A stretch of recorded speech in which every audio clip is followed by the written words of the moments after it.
Can admire, and the minute you can love others is the minute other healthy people will open up to you.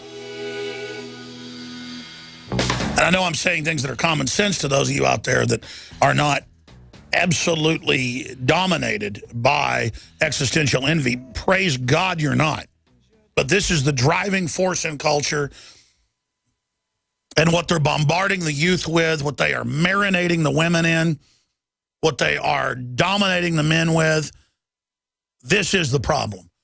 Women, especially as they get old, are supposed to take on loving their grandkids and great-grandkids, taking care of the men that usually die before them, working in the garden, painting, becoming fulfilled, being sages to their families with their wisdom. But if a woman doesn't go on the path of wisdom early, just like a man, they will become a truly wicked, hateful creature. And all of us face these challenges. I've become meaner as I get older. I've become more frustrated because I'm smarter. I see things clearer. It's just, I've got to work on not becoming a mean old man. So I'm not up here judging anybody. I'm just breaking down the fact that existential envy is the big problem. I've seen people destroy their careers, make stuff up, do incredibly horrible things, things that are even bad for their businesses, bad for their pocketbooks, bad, immoral, just so they can try to defeat someone like a villain in a movie. When I was a kid growing up, I'd watch villains in movies and cartoons, these powerful archetypes, and I think, how ridiculous. Why would the witch be mad that she wasn't invited to the birthday party for Sleeping Beauty, so she takes over the whole kingdom and basically puts everybody into a trance when she never even asked to be invited? It doesn't matter. The wicked witch didn't like seeing people having a good time and wanted to screw things up and poison the well. That's what they do. And they get a thrill out of running our lives. Then you got just the run-of-the-mill control freaks that are scared of everything and get a thrill out of running everybody's lives. And sometimes there's good instincts behind that, but that can be twisted to the enemy's aims. Enough of me ranting about that. I'm going to go through all the calls that are on hold, then into this stack of news. By the way, Rick Perry, again, who I'm not falling in love with or anything. Rick Perry's been on the show and called me a big, fat, ugly hog before. I guess it was kind of true, and I've said he should get in big trouble for Gardasil lying and saying it was the law to take it, all because he got convinced by Merck it was good for people. When we brought him the documents, it was killing people in the trials. They say that's what really hurts his presidential chances. But Rick Perry has tried to not let the BLM take land, and he has actually put the state police on the border. And so for those sins, the Democrats have indicted him for doing his job. I mean, that's what you're supposed to do, is veto funding for a state agency that is implemented by the county when it's run by a psycho drunk woman who indicts the wrong people. I have a friend whose brother was indicted by her, and when they brought Rosemary Lindbergh the documents and said, number one, these are two brothers that look a lot alike. Number two, the people claiming that Sid Steiner jumped out with a gun, he was not even in the city when that happened. And Shane Steiner didn't even do that. We have witnesses. The people just thought they could get some money from rich people, some of the richest people around here. And she said, basically, she didn't care. And the indictment stood, and then they had to go to the grand jury and get them to make a big noise before it got dropped. She knew that it was Shane Steiner, who's been a guest on the show. We go shooting with him, who I went to high school with. She knew that Tommy Shane Steiner was the one that had the altercation in front of his house. And she was going to go ahead with trying to put Sid Steiner, world champion steer wrestler, people might know the name, in prison for a decade, knowing he was innocent. This is a woman who makes goblin faces and screams and points her finger like she's going to shoot cops when she's in jail, kicking her feet and literally flopping around. And Rick Perry says, you got to step down, and they have indicted him. And I think we should get Shane and Sid in here and actually have them tell that testimony. I know they're friends with Rick Perry, too. And so people understand They arrested her right by Shane's house, by the way, over there at Steiner Ranch,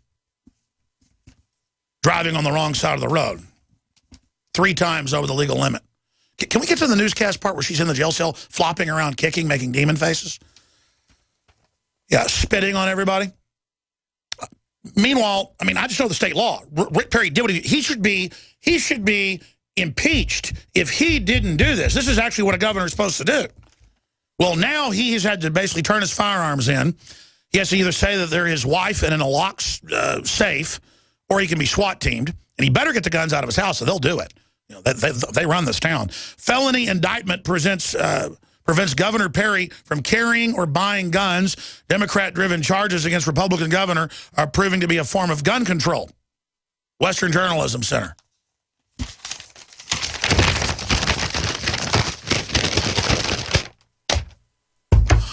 Should I go to your phone calls? It's just that,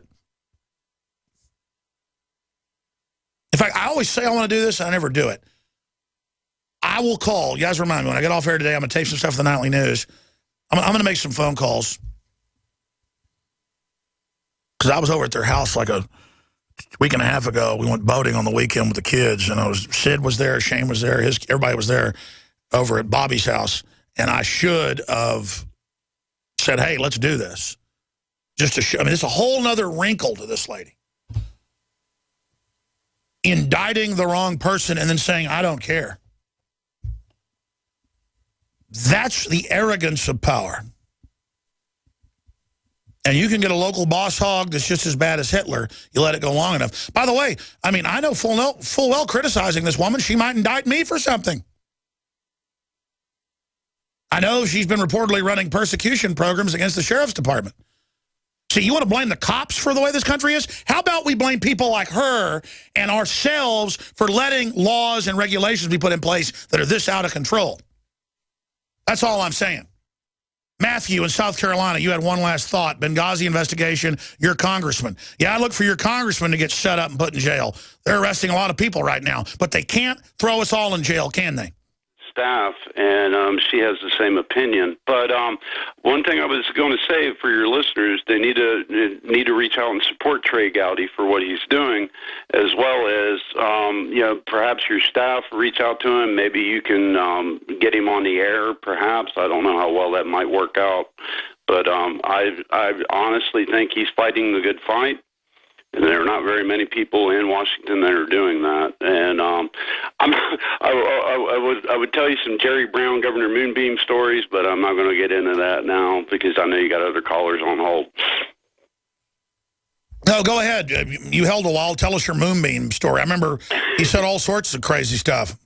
Yeah, I mean, Jerry Brown, who, when he ran for the Democratic nomination when he was running against Clinton, came and spoke at my college, and I was unfortunate or fortunate enough to actually be the one that kind of handled most of the the in and out and everything, and but where he's standing on this whole immigration thing now, this is the guy that was like screaming up and down about letting Vietnamese come into California when he was governor before. Yeah, you know why? Vietnamese that want to leave communist Vietnam are about 80% conservative. So it's the politics, not the skin color. They want people that will vote Democrat and vote for gun control as long as they get a paycheck. And again, that's who's coming out of Central America. And speaking as a student of philosophy, you broke down existential envy. You broke it down very well, I think, for the layman. Just wanted to say that, and I'll let you get on to your other callers. Thank you, brother. Thank you for calling, Matthew. Yeah, it's people that if you win a big award, your girlfriend gets mad at you. Or if your wife gets a promotion and you go home and your husband gets drunk and breaks stuff. I mean, this is the problem. This is one of the big problems.